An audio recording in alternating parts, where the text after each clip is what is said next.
technologie a finalement échoué à rendre la pub plus attractive.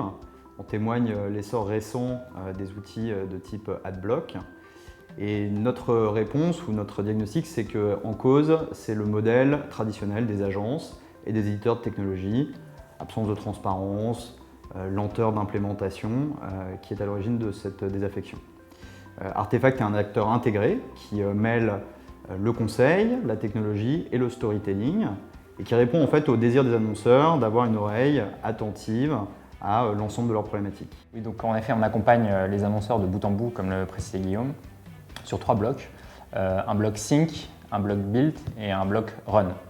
Sur le Sync, en fait, l'objectif, c'est d'utiliser la donnée pour définir ce qu'on appelle l'expérience client.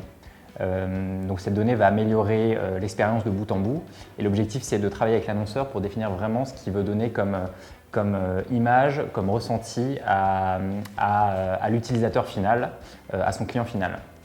Une fois qu'on a fait cette partie-là qui est donc la brique Sync, l'objectif c'est de mettre en place les briques technologiques et les outils qui permettent de mettre en place cette vision.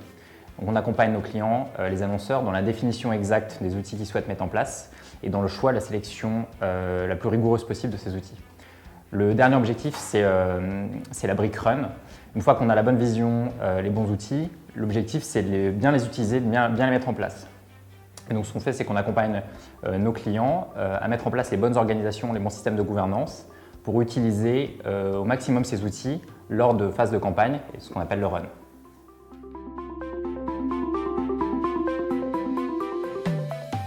Le concept, c'est que dans le monde offline, ce qu'on appelle le temps de cerveau disponible pour une publicité, il a été estimé de 20 à 30 secondes. Le vrai enjeu sur le digital, c'est que ce temps disponible d'écoute du consommateur, il est très réduit.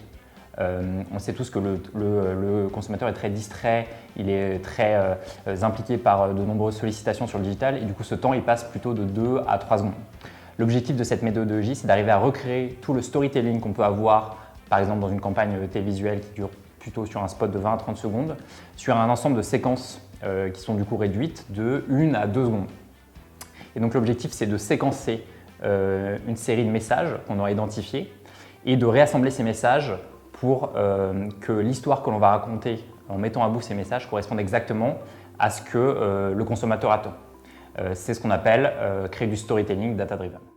Alors cette méthodologie, elle se découpe en 4 étapes. Une première étape qui consiste à identifier les insights. Et donc là, l'idée, c'est dans la campagne offline traditionnelle, ça repose sur une big ID. Nous, on va plutôt chercher ce qui distingue chacun des consommateurs.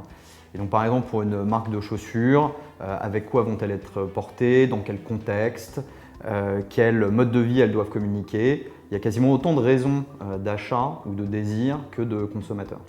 La deuxième étape, c'est la construction des contenus. Et en fait, on va mettre en regard de ces insights consommateurs les propositions de valeur de la marque. Donc elle peut parler de son territoire de marque, de ses messages aspirationnels, de ses produits, de ses prix, de ses services. Et à l'intersection de chacune de ces insights et de ces propositions de valeur, on va construire un set de création spécifique. Une fois qu'on a construit notre portefeuille de messages, vient le temps du storytelling, dont parlait Vincent à l'instant, qui est quel assemblage, quelle suite de ces messages on va vouloir exposer à notre consommateur. Et on utilise à cette fin un algorithme propriétaire qui va pour chaque consommateur construire une histoire qui lui est propre. Enfin, dernière étape, celle des learnings. Il y a une autre des déviances des campagnes offline qui était de repartir souvent d'une feuille blanche à chaque nouvelle campagne. Nous, on essaye de capitaliser sur ce qu'on a pu apprendre des campagnes précédentes. Et donc, on a aussi également un outil de dashboarding qui va permettre de recueillir toutes les réactions aux stimuli publicitaires qui auront été exposés aux différents individus et pour pouvoir repartir sur de nouveaux insights à la campagne suivante.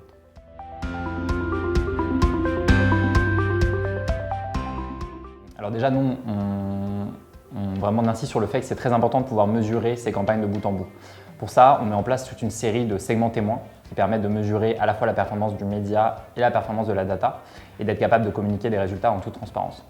Comme vous le savez, il y a beaucoup d'hétérogénéité sur l'ensemble de ces campagnes. Ce qu'on observe de manière générale, c'est que le potentiel lié au pouvoir créatif est bien plus important que le potentiel lié au bon ciblage. Pour vous donner un exemple sur les dernières campagnes qu'on a effectuées, une bonne créa versus une mauvaise créa pouvait avoir un impact de x3, x4, voire même x5 en termes de performance, là où une bonne audience versus une mauvaise audience pouvait avoir un impact de plutôt 20 à 30%. Alors du coup, je vous donne tous rendez-vous Web Day pour un retour d'expérience plus précis sur le lancement de la campagne du Samsung S7.